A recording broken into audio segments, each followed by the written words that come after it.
Yalah, mereka lulus periksa. Tapi sepatutnya apabila dah lulus periksa dan dapat ijazah, apabila berada di luar sana, mereka bijak menilai kemampuan diri, maka dapat peluang pekerjaan yang sempurna. Tapi yang masih dikatakan berada di tokok lama adalah pemikiran pelajar ataupun siswa ini. Dan siswa di hari ini pula tiba-tiba menyatakan bahawa pensyarah juga memainkan peranan. Bagaimana Encik Zaki? Okey, okey, saya ingin tambah sikit ya. Okey, tajuk kita pada hari ini, siswa belajar untuk lulus ataupun untuk masa depan. Jadi yang sebenarnya kita kena lihat yang pertama dari segi sudut agama kita lah. Kalau kita tengok pelajar ini, maknanya kita kenapa kita belajar kan. Jadi banyak orang menjawab, mungkin dia kata sebab ialah sebab semua orang belajar kan, ataupun sebab ibu bapa suruh kita belajar. Jadi sebenarnya bukan. Dia kita menuntut pelajaran ni, ilmu ni, sebab dalam Islam itu faridah, wajib. Dia kata talabul ilmi faridah ala kulli muslim wa muslimah. Itu dari segi sudut Islam lah. Jadi kembali kepada soalan tadi yang mengatakan kualiti student tadi kan. Okey, saya kata peranan universiti iaitu, jadi student sebenarnya kesedaran dia kena pandai memilih aktiviti dalam universiti. Kalau dia contohnya dia masuk dalam debat lah kan, English ke bahasa Melayu, dia berdebat tapi dia kena involve lah dalam the reality ya. Sebab kalau kat sini saya ada satu lagi artikel kan, dia kata ini baru bulan lepas dalam Star, dia kata master English or be left behind in the global market. Kalau graduan sendiri tak sedar kan, masih, sebab saya pernah ada buat interview lah dekat Medio, datang 2-3 orang student daripada universiti tempatan kita lah. Tapi unfortunately lah kata, English very very bad. Nampak? Padahal dia belajar IT. Jadi what I expected, dia IT must be top. Sebab kita rugi. Sebab IT ni luas. Kalau tidak di Malaysia, di Singapura, di Thailand, boleh lagi dia boleh pergi lagi kan. Dia kata overseas ni. Tapi sayang sekali. Jadi kita kena tengok lah. Saya merasai kekecewaan anda sebenarnya. Dan Hilmi, nampaknya seperti anda berbeza pendapat daripada rakan kita yang di sebelah sana lah. Ya. Anda sekurang-kurangnya menyokong keadaan bahawa ada ketikanya siswa atau siswi itu perlu perbaiki diri dan tidak menyalahkan sistem. Seburuk mana sistem sekalipun, kalau pelajar itu hebat, maka hebatlah dia. Yes. Jadi adakah ia masih soal sistem? Sistem, saya tidak terlalu against terhadap sistem. Kerana sistem, apabila menentukan kecemerlangan tu, menetapkan kecemerlangan tu, maknanya untuk evaluate ataupun buat checklist bahawasanya pelajar ni menguasai tak ilmu yang dipelajari. Jika setakat untuk lulus, maknanya cukup makan, tapi bila keluar habis belajar, seolah benda yang dia belajar tu tak ada value. Jadi buat apa dia pergi kat universiti? Sebab ada... Nampaknya Fatimah tak setuju. Okey, apa yang anda nak nyatakan kepada rakan kita? Silakan. Saya masih... Okey. Saya nak untuk menjawab soalan ni, saya nak menyentuh ada satu teori yang mengatakan, saya terlupa nama teori itu, di mana kan kecerdasan seorang individu adalah dipengaruhi 50% oleh persekitaran dan 50% oleh genetik. Tetapi kalau kita lihat apabila lahirnya seorang manusia itu, genetik itu, pembawaan genetik akan lebih berkurang. Okey, kalau tidak dirangsang oleh persekitaran, yang mana saya namakan di sini adalah sistem, bagaimana mungkin kelebihan atau kecerdasan seorang individu itu boleh dikembangkan? Okey, kalau saya mengajukan soalan ini kepada anda, Fatimah. Okay. Bagaimana anda boleh bantu rakan-rakan anda yang kononnya terkongkong oleh sistem, maka mereka tidak berkembang? Apa yang boleh mereka laksanakan, Fatimah? Okey, kalau daripada apa yang telah saya lakukan, masalah ni bukan masalah baru ya, Dr. Sudah tentu. Mereka dah lama berlaku di mana-mana IPTA sekalipun. Sebenarnya kalau di projek, kalau contohnya apa yang kami telah lakukan, maaf ya, saya kukuhkan statement saya. Kalau apa yang kami lakukan di UPSI, kami akan menganjurkan, menggalakkan penglibatan student berpersatuan, berkelab, supaya dalam sekurang-kurangnya dalam menjalani atau menguruskan satu organisasi, mereka akan berkomunikasi. Di situ akan terbuka di mana kelab itu tidak dikongkong oleh skop peperiksaan atau apa-apa dokumen. Fatimah, tahu tak apa yang saya dengar di kiri kanan anda? Seolah mereka sedang menyanyi, "Oh Fatimah."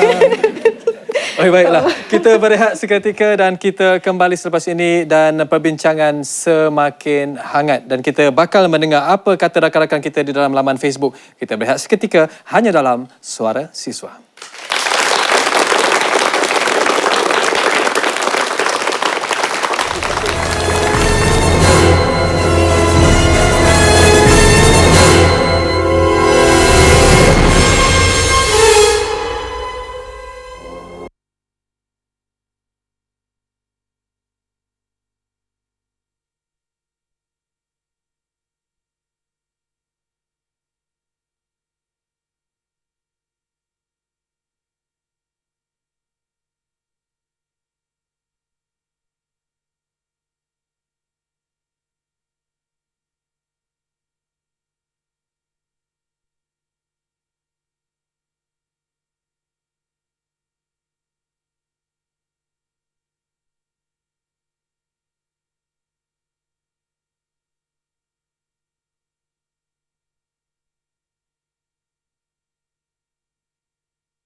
Kita kembali bersama di dalam Suara Siswa dan kita tiba-tiba hangat membincangkan tentang soal graduan siswa dan sebagainya. Dan di luar pemandangan anda, sebentar tadi kita melihat sebenarnya bagaimana Fatimah dan Hilmi masih lagi hangat membincangkan isu yang kita utarakan tadi di luar kamera. Dan kita nak mendengar apa sebenarnya mereka hangat bincangkan. Tapi sebelum itu kita berehat dengan kata-kata ataupun mungkin pesanan-pesanan daripada rakan-rakan kita di dalam Facebook. Kita perhatikan Facebook seketika. Yang pertama, kata Zira Nazari, bersetuju kedua-duanya. Dua-dua katanya. Kemudian Nur Azlia Deli, dua-dua sekali penting tapi lebih kepada masa depan. Dan Mika Hiro, belajar semestinya untuk masa depan. Adam Cendol Goreng, tiba-tiba terasa lapar. Okey, lebih kepada lulus kerana siswa pada masa kini lebih cenderung untuk menghafal, betul, daripada mempraktikkan sesuatu subjek itu. Asal tidak repeat paper, lulus mereka dah terasa mencukupi. Betul ke penonton? Okeylah. Arif Ibrahim, pada pendapat saya siswa sekarang ini lebih kepada belajar untuk lulus berbanding untuk masa depan kerana mereka lebih mengikut acuan ibu bapa. Oleh itu mereka tidak mempunyai minat yang mendalam dalam satu bidang yang diambil. Mereka perlu mengambil masa untuk meminati sesuatu bidang dan ini juga terbantut disebabkan cara pengajaran dan pembelajaran yang tidak efektif. Aduh, inilah pensyarah dan universiti pula dipersalahkan. Dan Sharifah Adilah, katanya kedua-duanya tetapi masa depan sangat penting. Adam Cendol Goreng lagi sekali menyatakan, senang cakap, pointer cukup makan, aku dah puas. Seperti menyatakan sesuatu yang apa anda nak nyatakan. Zira Nazari, nak lulus tu penting. Yang itulah juga yang tentukan masa depan kita. Kalau kita belajar main-main tak lulus, then how our future will look like, right? We look like mungkin maksudnya. Semua siswa belajar mahu lulus cemerlang sebab mengimpikan masa depan yang terjamin. Ada kerja yang bagus, gaji yang lumayan bersesuaian dengan kelulusan yang mereka ada. Senyum. Okey, pemikir Fatih. Assalamualaikum saudara Fazil. Waalaikumsalam. Terlebih dahulu tahniah di atas kesinambungan Suara Siswa untuk bertahun-tahun sebelumnya. Terima kasih, tepukan buat semua yang menonton Suara Siswa. Okey, kita bersama dengan Raihanah Rozaimi. Saya rasa beliau ada di sini. Sebentar kita kepenarkan yang mana satu, Raihanah Rozaimi. Katanya, sebenarnya ia terpulang kepada diri seseorang itu sendiri. Mentaliti atau mindset pertama untuk belajar adalah untuk apa? 3 tanda soal katanya. Kalau seseorang itu mengerti tujuan belajar, tuntutlah ilmu itu untuk masa depan, untuk diaplikasikan dalam kehidupan seharian, membantu mereka yang memerlukan serta berjihad dengan ilmu yang dipelajari. Jadi belajarlah kerana Allah dan lulus itu tetap akan diperoleh. Inilah dia, Raihanah Rozaimi. Mana dia? Ada bersama kita pada hari ini. Raihanah Rozaimi, dan saya suka dengan pendapat anda dan kita nak melihat bagaimana Izzuddin menyatakan pendapat beliau ya. Yang dipersoalkan sekarang Izzuddin, apabila rata-ratanya graduan tiba-tiba mengambil jalan untuk duduk setiasa, iaitu sama ada mereka menyambung pelajaran ke peringkat sarjana ataupun mereka masih mencari kerja yang mereka tidak mahukan. Dalam arti kata lain, mereka hanya menanti kerja yang mereka rasa selesa baru mereka nak cari peluang pekerjaan. Pendapat anda Izzuddin?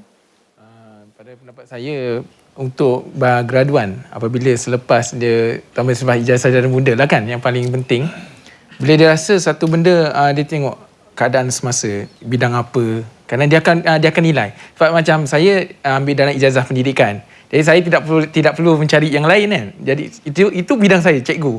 Tapi bagi bidang-bidang sebagai contoh ijazah komunikasi, ijazah, dia orang masih memikirkan persaingan, memikirkan apakah yang boleh dilakukan sekiranya dia tidak berpeluang menggunakan ijazah tersebut dalam bidang yang diceburi. Jadi apa yang boleh mereka lakukan Izzuddin? Ini yang saya kata betapa prihatinnya kerajaan hari ini, yang mana menyediakan pelbagai modal, sebagai contoh daripada tajaan MARA, modal MARA yang mana pada mahasiswa atau graduan yang bersedia untuk menghadapi risiko dan perniagaan, 300,000 tak silap saya lah, diberikan sebagai dana pinjaman. Itu orang kata cabaran kepada mahasiswa, mentaliti yang saya rasa Facebook Raihanah Rozaimi maksudkan. Itu dia. Rakan-rakan kita. Dan sebelum kita melihat perdebatan antara Hilmi dan Fatimah, saya pasti anda sedang menunggu ya. Kita nak mendengar mungkin hujah daripada saudara Zaki sendiri. Jadi sebagai pentadbir universiti, apa yang sedang pihak universiti lakukan supaya graduan yang tidak berkemahiran ini tidak lagi wujud dalam tempoh 5 hingga 10 tahun akan datang nanti? Silakan. Okey, bagi saya pihak universiti memang banyak lagi lah yang akan mereka harus merancang untuk 10 tahun 20 akan datang 20 tahun akan datang. Jadi bagi saya, yang saya bukan nak salahkan orang kata akademik pensyarah ataupun bahagian student tapi di situlah memang kelemahan seperti mana Brother Helmi tadi yang saudara kita pun sebut tadi, bahawa mungkin ada juga kesalahan yang dilakukan oleh akademik itu sendiri, pensyarah. Jadi pensyarah bagi saya, kalau boleh saya nak cari yang the best lah. The best out of the best, supaya pensyarah ini memberi ilmu kepada student, supaya student pun dapat kesedaran di mana saya dapat ilmu ini, saya akan apply this knowledge in the future. Itu konsep dia. Maknanya saya ada ilmu saya akan guna ilmu ini untuk diri saya sendiri, saya kerja, saya dapat gaji, saya hidup. Okay? Tapi maybe kalau dia dah sampai katalah umur dah 50 ke 50 60, maknanya di situ mungkin dia rasa ilmu ini maknanya ilmu ini dia kena memberi kepada orang lain lah, dia kena share. Okey, satu. Yang kedua, saya melihat juga nak dan segi student activity tadi di mana mereka pihak Universiti Al-Madinah ni kena membuat satu aktiviti yang memberi kesedaran. Saya selalu menekankan kepada perkataan kesedaran tadi Okey, pengalaman saya masa saya belajar di UIA dulu saya berjumpa dengan seorang student daripada Oxford. Dia masa tu tengah belajar lagi lah. Jadi saya rasa terkejut jugalah, sebab kalau kita nak bercakap dengan dia tentang apa-apa pun dia boleh bercakap. Sejarah Europe, sejarah India. Jadi kalau kita buat tahap perbezaan lah antara kemampuan rakan yang atau pelajar anda lihat itu dengan pelajar-pelajar sekarang, berapa jauh agaknya? Berapa hasta? Bergurau. Jauh tu memanglah, sebab tu saya kata tadi, maknanya peranan orang kata universiti itu begitu besar lah. Universiti, beberapa orang kata kerajaan, masyarakat yang penting. Sebab memang ramai student juga yang merasakan bahawa dia, kalau dia dapat 3 pointer, CGPA begitu tinggi, makna confirm dia akan dapat kerja. Sebenarnya bukan. Bagi saya tak. Saya yang datang untuk interview, saya melihat kepada all aspect lah. Saya melihat yang penting sekali apa yang orang kata pekerjaan itu perlu. Orang kata the needs of the job lah, ataupun the needs of the company itu sendiri. Baik. Dan sebenarnya apabila saya bersama dengan anda dan rakan-rakan kita di kampus-kampus di seluruh IPTA atau IPTS Malaysia, saya sendiri merasakan bangga kerana saya melihat mereka telah mula sedar bahawa kemahiran itu penting, dan mereka sendiri telah mula sedar apabila mereka bergelar graduan nanti, ijazah itu bukan segalanya. Jadi apa kata kita ucapkan tahniah buat mereka yang telah pun sedar terlebih dahulu. Tepukan buat mereka. Ada mungkin segelintir yang belum sedar, dan saya nak berkongsi dengan Helmi dan Fatimah kata Menteri Pengajian Tinggi Yang Berhormat Datuk Seri Muhammad Khalid Nordin berkata, tiba masanya mahasiswa menukar minda bahawa kecemerlangan akademik dan penganugerahan ijazah bukan asas kecemerlangan. Sebaliknya perlu meningkatkan nilai kemahiran serta modal insan. Anda bersetuju, Helmi? Ya, saya setuju. Dan apa yang sedang anda berdua perdebatkan di belakang kamera tadi? Saya nak mendengar juga. Okey, isunya Fatimah tidak masih lagi seolah-olah menyalahkan sistem. Sedangkan kita tahu setiap universiti mereka ingin melahirkan graduan yang terbaik. Jadi sistem yang telah dibuat di universiti itu sendiri adalah sistem yang terbaik untuk melahirkan graduan yang terbaik. Contohnya di Universiti Antarabangsa Madinah sendiri kan. Okey. Sasarannya untuk melahirkan graduan-graduan yang terbaik, bukan hanya terbaik untuk dia punya ilmu, tapi dari segi kelayakan dia masa dia kerja. Takkan kita nak bagi orang yang tidak layak untuk satu jawatan yang dia memang tak layak sebab dia tak cemerlang. Baik. Jadi apa yang Fatimah tak setuju ni sebenarnya? Ya, okey, saya tak setujunya apabila dikatakan macam ni situasi dia sistem. Okey, saya memang keras dengan sistem. Apabila dikatakan, tadi dia ada mengatakan bahawa perlunya ada kecemerlangan untuk menjadi satu kata ancakan kepada masa depan yang cantik secara tak langsung kan, tak boleh nafikan kan. Okay. Tapi bagaimanakah corak pemerolehan kecemerlangan tu dijalankan? Itu persoalannya sebenarnya. Kerana itulah saya rasa sistem tu bukan perlu diubah, tapi ada yang perlu diperbaiki. Di mana nampaknya anda telah mula lembut hati sedikit ya. Bukan lembut, cuma yang lembut sikit. Yalah, kerana dia tak menyalahkan sistem, tapi boleh diperbaiki, penambahbaikan mungkin katanya. Dan kita berehat seketika dan kita bakal kembali selepas ini hanya dalam Suara Siswa.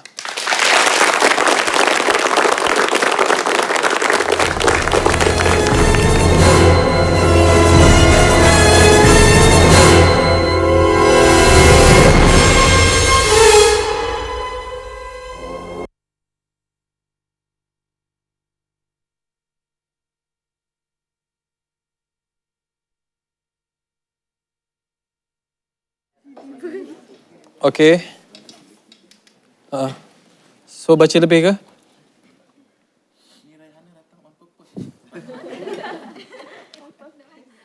Ada yang memberikan komen Facebook tadi yang ada dalam ni selain daripada rakan kita, ada tak? Saya akan pastikan saya baca. Ada tak? Tak ada. Okey.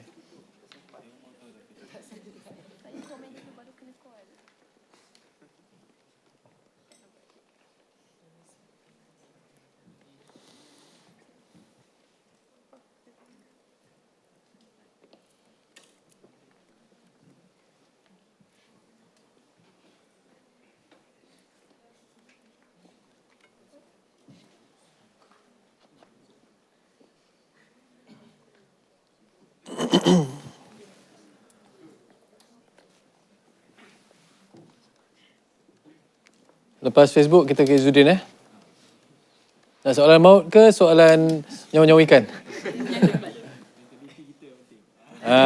Itu je apa kita nak dengar. Jawab jangan tak jawab. Bagi maut je? Budak debat Tapi anda bertiga saya sukalah. Saya rasa pasangan yang cocok hari ni. Tak, kita boleh panggil lagi kalau bagus bercakap kan. Sebab end of the year biasanya kita ada award untuk the best speaker. Dan penonton akan pilih melalui Facebook. Ada lumayan.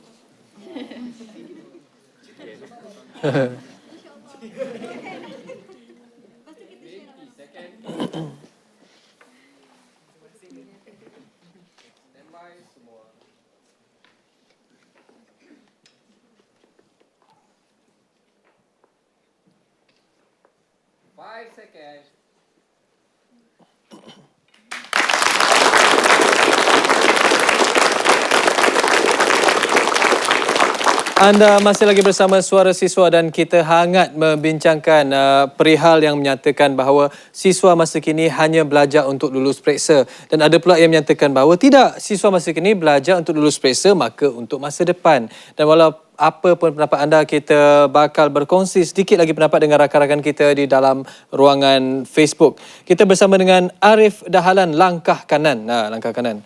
Okey, hakikatnya memang siswa lebih fokus untuk lulus berbanding untuk masa depan. Malah kita boleh lihat budaya belajar habis-habisan sewaktu study week. Walhal sebelum itu jarang sekali menelaah pelajaran. Betul ke?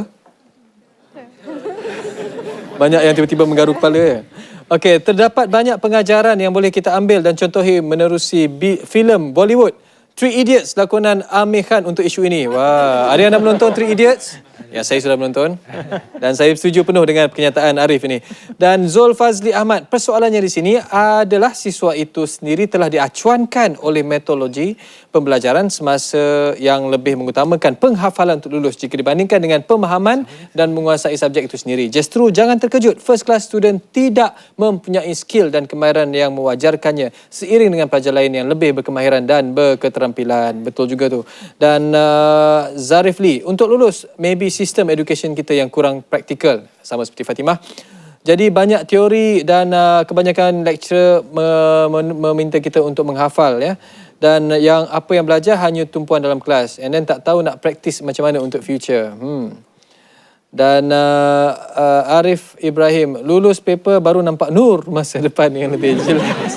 Walaupun tak semestinya tak lulus paper tak ada masa depan. Ada, insyaAllah ada rezeki. Zira Nazari, betul ada juga yang belajar sekadar nak lulus asalkan tak repeat paper, dah puas hati. Mungkin mereka tak berfikir untuk jangka masa panjang mungkin. Dan Pemikir Fatih lagi sekali, lantas persoalan ini dibangkitkan, apakah siswa kita belum cukup matang untuk memikirkan masa depannya? Tentu sekali tidak. Hal ini terbukti berdasarkan jawapan yang dikemukakan oleh mereka ketika ditanya hala tuju hidup mereka. Ada yang mahu jadi pemimpin, jurutera kelas pertama, pakar ICT dan lain-lain. Justru ia membawa kepada persoalan seterusnya, iaitu apakah punca yang menyebabkan siswa pada hari ini belajar untuk lulus. Dan saya ingin mengajukan soalan ini kepada Izzuddin. Ramai yang telah menyatakan bahawa siswa kita pada ketika ini memang amat kurang matang dalam soal membentuk acuan masa hadapan. Pendapat anda sebagai bakal pendidik? Okey. Bila kita bercerita tentang kematangan ini adalah satu perkara yang saya kira sangat-sangat subjektif. matang seseorang tidak boleh dinilai pada pandangan mata kasar kita. Mungkin mata kasar orang lain melihat dengan serampang lain. Ada yang melihat dari sudut begini, ada yang melihat dari sudut begini. Tetapi untuk melihat adakah benar atau tidak mahasiswa hari ini matang untuk memikirkan masa hadapannya, saya kira mereka matang. Kenapa? Apabila kita balik pada persoalan asas kita pada hari ini, mahasiswa itu belajar untuk lulus atau untuk masa depan. Perkara wajib dalam manusia. Tiada kegagalan dalam kehidupan. Itu mereka akan tolak ke tepi. Betul atau tidak? Ini betul. Tidak akan tolak ke tepi, mesti untuk berjaya. Tetapi soalnya, apabila berjaya itu berjaya dengan kecemerlangan atau kurang cemerlang. Yang ni akan membabitkan soal masa hadapan. Apabila soal majikan datang dua jurutera yang sama pendidikan, tetapi siapa yang lebih sophisticated atau lebih bernilai untuk dijadikan sebagai seorang jurutera? Dari segi pendidikan, no problem. Tapi dari segi kemahiran, siapa yang lebih Jadi persoalannya sekali Zudin, anda bakal mencorakkan pemimpin masa hadapan besar tanggungjawab anda. Apa yang anda akan buat berbeza dengan pendidik-pendidik sebelum ini? Baik, Cikgu Mas tu? Okey, bila saya terlibat dengan debat macam debat soft skill, pidato sebagainya, daripada awal tu penanaman pada pelajar kita atau skor mendengar ni, skor rendah ni, kita perlu ada satu sikap yang mana kita perlu amalkan apa yang kita buat di universiti sekarang. Di sekolah, kita jarang mengetengahkan bakat kita di dalam kelas. Untuk kita cari siapa di kalangan pelajar kita yang kita kenal bakat dia. So, kita berkembangkan. Kerana pembelajaran di sekolah menengah, di skor rendah, adalah 365 hari setahun. Tiap-tiap hari kan, seminggu daripada Isnin sampai ke Jumaat. Jumpa. Kalau di kuliah, kalau mahasiswa, hanyalah 2 jam mungkin. Kalau kuliah hari tu adalah kan. Tapi di sekolah, tiap-tiap hari akan berjumpa cikgu. Jadi seharusnya peluang itu digunakan sebagai pendidik bertanggungjawab. Kita perlu melihat corak visi dan falsafah pendidikan kebangsaan menyeru kita sebagai guru untuk mencari, menyempurnakan seorang insan yang belum matang kepada matang dengan menyempurnakan pada 4 aspek. Jasmani, rohani, emosi, intelektual dia. Jadi terima kasih cikgu. Itulah dia antara bakal pencorak masa depan negara. Dan di saat-saat akhir ini kita ingin mendengar juga mungkin kata-kata daripada Saudara Zaki. Saudara Zaki, apa yang anda harapkan? Perubahan yang bagaimana di dalam jiwa siswa masa kini yang perlu dilaksanakan oleh mereka? Silakan Cik Zaki. Okey, sebenarnya yang dikatakan dalam Facebook tadi saya setuju jugalah. Dia kata bahawa kalau dah sampai tahun akhir tu baru nampak nur masa depan. Memang betul lah. Maknanya dah sampai final year ni kan, ramai student dia akan memikir untuk masa depan. Apa yang dia akan buat selepas ini kan. Kalau untuk contoh yang mengambil kursus jurutera, amat begitu sukar bagi dia juga nak dapat pekerjaan sebab dia tak ada pengalaman. Okey. Jadi bagi saya rumusannya saya rasa memang ada perubahan dalam segi cara pemikiran graduan sekarang. Mereka matang, tapi orang kata level of kesedaran tadi harus dipertingkatkan lagi lah. Okey. Jadi di sini saya kata lulus memang semua student, semua pelajar nak lulus. Kalau tak lulus memang mungkin setengah-setengah pekerja dia tak nampak masa depan. Seumpamanya kita kata macam inilah. Seseorang tu dia nak buat lesen kereta, memandu kereta, tapi dah ada lesen tak bawa kereta. Nampak? Jadi no point lah. Nampak tak? Jadi dia kena ada orang kata plan. Kenapa kamu buat lesen? Sebab saya nak bawa kereta. Sama je buat pasport kan. Nak buat pasport nak pergi overseas. Kalau buat pasport duduk kat Malaysia, tak payahlah. Jadi bagi saya, yang saya rasa untuk graduan masa depan ni, kesedaran itu amat penting. Kesedaran untuk begitu susah untuk masa depan. Kalau kita tengok sini pun banyak artikel yang mengatakan foreign labour a lot better than lazy local lah. Jangan marah. Jadi perkataan lazy tu lazy local, nampak? Jangan marah. Jadi dia kata juga ada satu artikel yang finding jobs in 2009 very difficult. Sebab itu semua kesedaran. Jadi kalau kita tak sedar dah tahun ketiga, tahun keempat tapi kita tak sedar masih kita leka banyak aktiviti. Aktiviti itu banyak more on hiburan tu yang masalah tu. Terima kasih Cik Zaki. Jadi yang diharapkan oleh Wakil Pentadbir Universiti adalah kesedaran yang berpanjangan dan jangan mudah leka dan alpa. Dan kita saksikan sebentar sisipan istimewa pada hari ini, iaitu program Global Social Responsibility GSR MPP UNIZA di Cambodia yang mana berlangsung selama 6 hari dari 15 hingga 20 November yang lalu. Kita saksikan sisipan ini.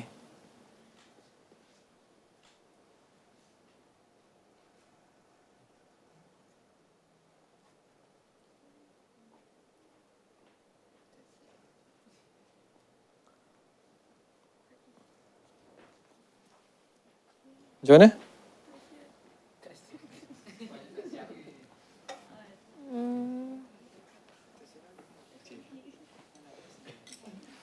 Okey.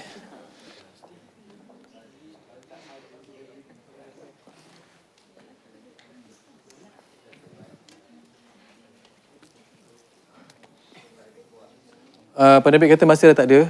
So kita habiskan kat sini yang tadi habis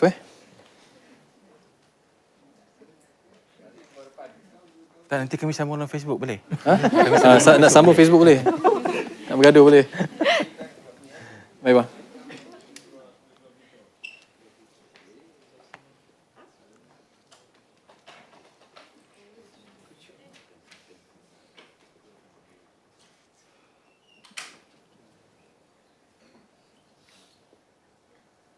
Okey. Ada. Komen lah komen.